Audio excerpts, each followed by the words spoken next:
आज जो बेरोजगारी है वो बिल्कुल चरम पे है और हरियाणा नंबर 1 पे आया है 34% के साथ, और देश में भी जो बेरोजगारी है 7.9 की दर से आगे बढ़ रही है। तो हरियाणा के जो छात्र हैं उनकी मांग ये बिल्कुल जायज़ है और उनको अपने हकों के लिए आज वो सड़क पे आए हैं। एक तरफ तो सरकार कहती है कि बगैर पर्ची बगैर खर्ची से रोजगार मिलेगा, लेकिन पिछले 3 सालों से भर्तियां पेंडिंग पड़ी हैं। अभी HCS का प्रीलिम्स हो चुका है, लेकिन युवा फिर लाइब्रेरी में बैठे हुए हैं, इंतजार कर रहे हैं कि कब मेंस होगा। तो ये इनकी बिल्कुल जायज़ मांग है और मैं दिल्ली विश्वविद्यालय में असिस्टेंट प्रोफेसर हूँ।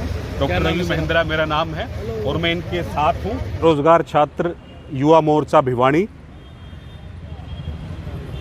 मेरे प्यारे भारत का उज्ज्वल भविष्य मेरे सामने बैठा है, और लेकिन दुर्भाग्य ये है कि वो गलत तरीके से मेरे सामने बैठा है। तो प्यारे बच्चों, पहले मैं अपना थोड़ा सा परिचय दूंगा आप लोगों को, थोड़ा सा मेरा आपसे जानकारी हो जाए। मैंने इसी विश्वविद्यालय में, जब ये यूनिवर्सिटी बनी थी 2014 में, founder as a assistant head था मैं, political science department Chaudhary Bansilal university का। अभी भी मेरे कुछ साथी हैं यहाँ जो उस टाइम पे मेरे साथ थे। तो ये मेरा परिचय है थोड़ा। तो प्यारे बच्चों, आज पूरे देश के अंदर इस तरीके के हालात चल रहे हैं और युवा जो है सड़कों पे है। और वो क्यों सड़कों पे है? क्योंकि बेरोज़गारी जो है वो बहुत तेज़ी के साथ बढ़ती जा रही है। आज अगर हम भारत की बात करें तो 7.9 जो कि रेशो है बेरोज़गारी की, वो इतनी ज़्यादा हो गई है, इससे पहले इतनी कभी नहीं थी। और आज जिस प्रांत में मैं खड़ा हूँ, बड़े शर्मनाक बात है कि पूरे भारत में 34% बेरोज़गारी के साथ सबसे नंबर 1 हरियाणा है। इसलिए आज आप लोग यहाँ बैठे हुए हैं। तो एक तरफ तो आप लोग इतना मेहनत करते हैं, लेकिन दूसरी तरफ तरह तरीके के टेस्ट लिए जाते हैं, उसके बाद फिर भर्तियाँ पोस्टपोन कर दी जाती हैं, उनका कोई समाधान नहीं होता। तो ये एक तरीके से युवाओं को बरगलाने का तरीका है। इस तरीके से नौकरियां कहीं पे भी नहीं लगाई जाती। टीचर के लिए नेट है, ठीक है, CTET है, कोई बात नहीं, लेकिन अब D ग्रेड C ग्रेड की नौकरियों के लिए आप लोग टेस्ट क्वालिफाई करेंगे, उसके बाद फिर आपको मौका मिलेगा, इंटरव्यू भी देना पड़ेगा। बहुत सारी समस्याएं आज आप लोगों के सामने खड़ी कर दी गई हैं, जो कि बहुत शर्मनाक है। प्यारे बच्चों, आज जो हरियाणा है, हरियाणा का जो स्टूडेंट है बहुत टैलेंटेड है। मैंने बहुत नज़दीक से देखा है। यहाँ 2 विश्वविद्यालयों में मैंने पढ़ाने का काम किया और अब दिल्ली विश्वविद्यालय में पढ़ाता हूँ, तो वहाँ भी हरियाणा के बच्चे काफ़ी आते हैं। तो बहुत उनके अंदर टैलेंट है। लेकिन यहाँ क्या है कि हमारे बच्चों के हौसले को तोड़ने का काम किया जा रहा है। हमारे बच्चे आगे ही नहीं आ पा रहे हैं क्योंकि उनको अवसर नहीं मिलेगा, तो वो कैसे अपने टैलेंट को शो करेंगे।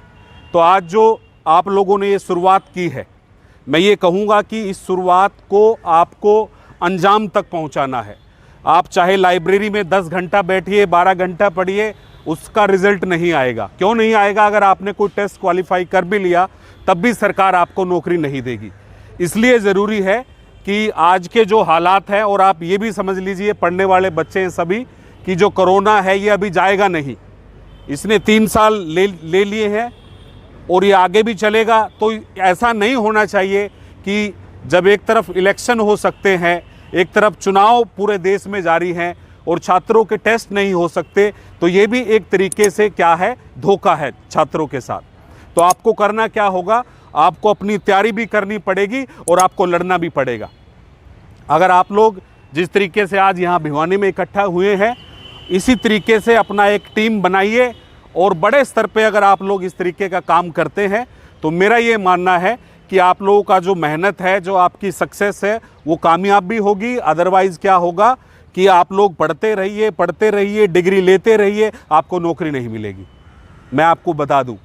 दूसरा क्या है कि आज जो एक भाई ने अभी बात रखी थी कि सरकार इस तरीके से बात कर रही है कि प्राइवेटाइजेशन को बढ़ा रही है, ये एक ग्लोबलाइज्ड फिनोमिना है। पूरी दुनिया में कैपिटलिज्म बढ़ रहा है, लेकिन हमें क्या करना है? हमें अगर डेमोक्रेसी के अंदर अगर लोकतंत्र को जिंदा रखना है तो युवाओं को तो आगे आना पड़ेगा। अगर युवा आगे नहीं आएंगे तो लोकतंत्र में इसको मूर्खों का शासन भी कहा जाता है।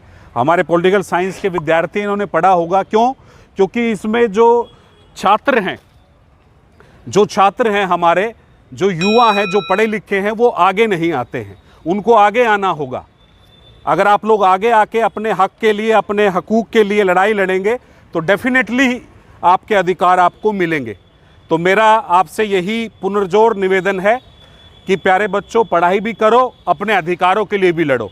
अगर आप पूरी दुनिया को देखेंगे, आज अमेरिका को देख लीजिए, यूरोप को देखिए, जापान को देखिए, चाइना को देखिए, वहाँ के युवाओं ने एक बड़ा अहम रोल प्ले किया है। लेकिन जब इस देश को हम देखते हैं, जिस देश की 60% आबादी 35 साल से नीचे है, बहुत क्रिएटिव है, लेकिन आप ये भी देखो कि हर साल 15 से के करीब लाख बच्चे हमारे विदेश में जाते हैं पढ़ने के लिए। ब्रेन ड्रेन होता है। बहुत सारे बच्चे यहाँ, उनको फैसिलिटी नहीं मिल पाती। आज नासा देखो, अमेरिका देखो, भारत के डॉक्टर हैं, साइंटिस्ट हैं, इंजीनियर हैं, सब यहीं के हैं। लेकिन हमारे देश में समस्या क्या है कि हमारा जो यूथ है वो एक्टिव रोल प्ले नहीं कर रहा सोसाइटी फॉर्मेशन में और पॉलिटिकल फॉर्मेशन में। तो ज़रूरी है कि आप लोग आगे आइए, और आपने जो ये शुरुआत की है, निश्चित तौर से ये परिणाम इसका आएगा। छोटी छोटी घटनाओं से बदलाव होते हैं। मैं एक एग्जाम्पल के साथ अपनी बात रख के ख़त्म करूँगा। अभी 2012 में अरब कंट्रीज़ में वहाँ मोनार्की होती है, राजतंत्र होता है, राजाओं का शासन होता था। तो वहाँ एक रेहड़ी वाला अपनी रेहड़ी वेंडर लगाए हुए था, तो पुलिस वालों ने उसको हटा दिया, उसकी रेहड़ी को एक तरफ कर दिया। उसने सोशल मीडिया पे उस चीज़ को डाला, उस व्यक्ति ने, वेंडर ने, रेहड़ी वाले ने, और उसके बाद वो इतना बड़ा इशू बन गया। अरब कंट्रीज़ में कई देशों में लोकतंत्र की स्थापना हो गई। जब एक रेहड़ी वाला इतना बड़ा प्रयत्न कर सकता है, तो हम लोग तो पढ़े लिखे लोग हैं, तो अपने अधिकारों के लिए लड़ना सीखो। और अगर लड़ोगे नहीं तो आपके साथ क्या होगा? आप लोग जाति में, धर्म में रहोगे और देश आगे नहीं जाएगा। आपने मुझे मौका दिया, मेरी बात को सुना। जय हिंद, जय भारत।